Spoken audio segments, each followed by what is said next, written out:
the Blackwater contractors that were killed in Fallujah, strung up on a bridge that ultimately led to the operations in Fallujah, Fallujah 1 and 2, where a lot of Marines and a lot of soldiers were killed. I think anybody that served in Iraq and Afghanistan, whether you're military or PMC, knows that at a minimum, 3-vehicle convoy. And as I understand, they were not in a 3-vehicle convoy. Can you talk through that?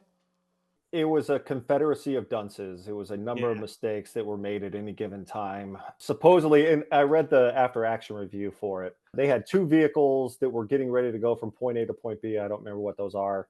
They were told to go through Fallujah.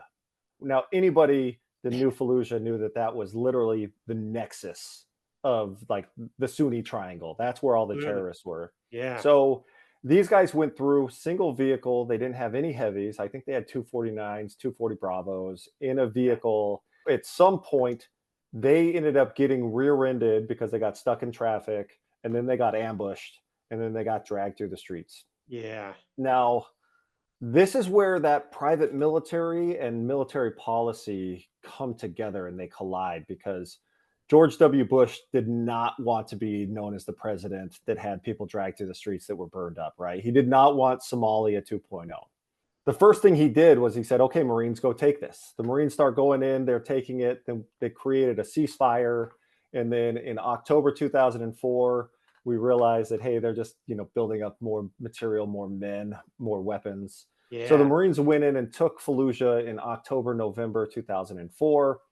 And if you think about it, the proximate cause was that Blackwater ambush. And yeah. now you had Marines that went into harm's way and died. And maybe they would have gone in there anyway. Maybe they wouldn't have. I have no idea. But the catalyst was having civilians on a battlefield and what happens to US citizens and how do we react to it.